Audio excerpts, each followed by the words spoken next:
কোমর পক্ষে তিনি বসে থাকেন সেই সময় এবারই চাকর বিশ্ব তার সবারটাকে ছাড়া দেয় কি করে? সবারটাকে সারা দিলেও সবারটাকে সবসময় নজর দেখছি।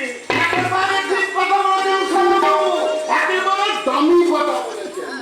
আরে ঈশ্বর তো হচ্ছে এখন পরের বাড়ির চাকর, কেমন খুশি তাকে অপমান করে যাবে সেটা তাকে মুখ বুঝে সহ্য করতে হবে। আরে বাবা, চাকর বলি কি তার মান সম্মান কিছু থাকতে নেই?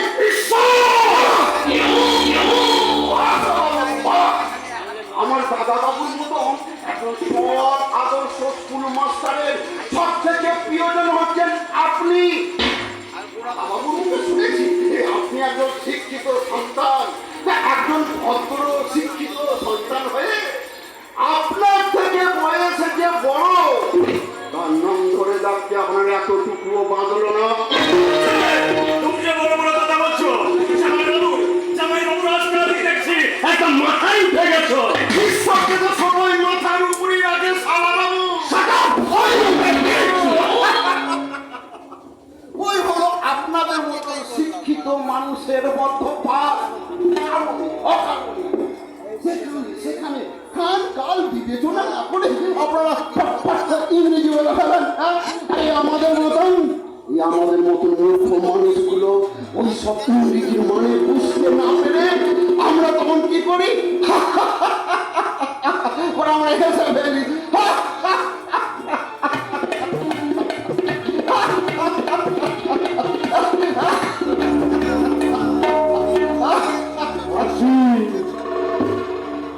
তোমার বন্ধ করে দেব। বন্ধ করতে না পারি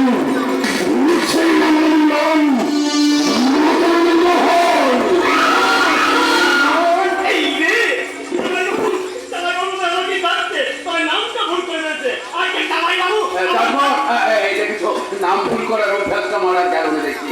শোনো শোনো না না মদন মোহন, তোমাকে একটা কাজ করতে হবে। ওই নদীর ওপারে ওই লক্ষ্মীপুর গ্রামে একবার যেতে হবে। কেন দাদা বাবু? ওই লক্ষ্মীপুরে যেতে হবে কেন?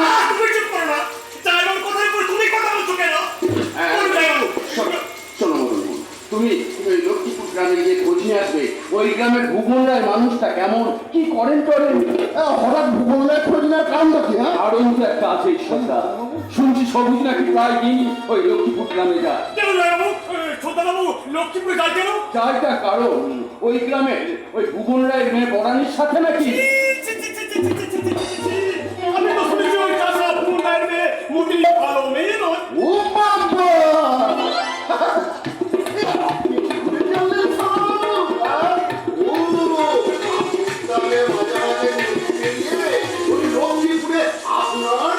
চরণ দুটো ফেলে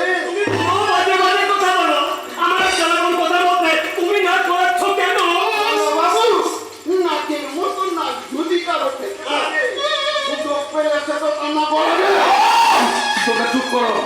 শোনো বলুন, তুমি আজই রওনা দাও, সেখানে গিয়ে খোঁজ নাও সবুজ ওই ভুবন রায়ের মেয়ের সঙ্গে মেলামেশা করে কিনা, তার সঙ্গে কোনো সম্পর্ক গড়ে উঠেছে কিনা।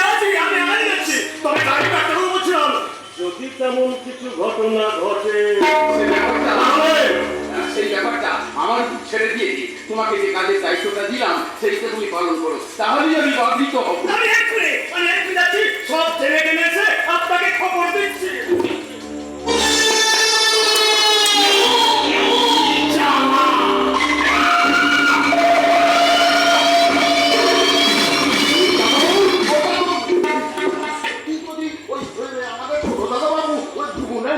মেলামেশা করে তাহলে ব্যাপারটা আমাকে বলেই ভাবিয়ে তুলে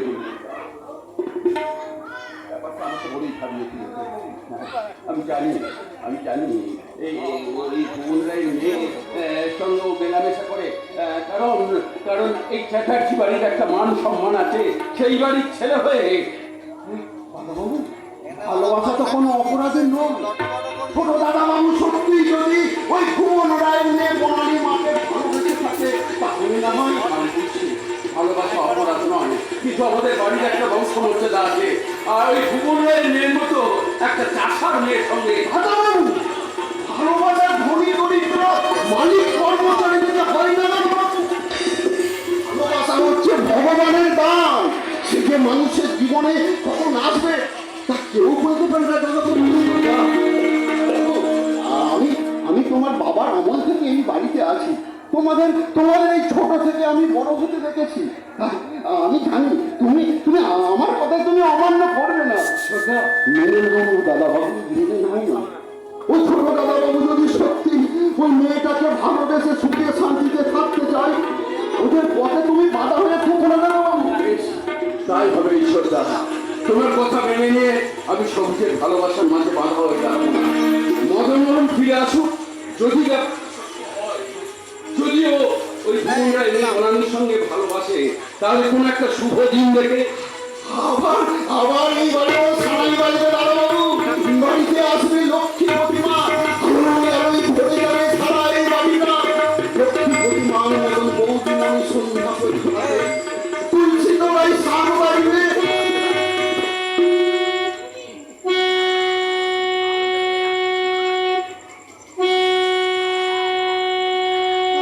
ঈশ্বরদা, আমি কিন্তু তোমার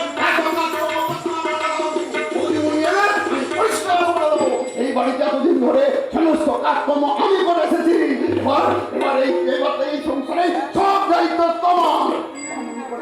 এমন করে এই সংসারটাকে মাথায় করে নিয়ে সংসার স্বর্গে পরিণত করেছিল আমার দাদাবাবুর প্রথম পক্ষে স্ত্রী প্রতিমা। ঈশ্বর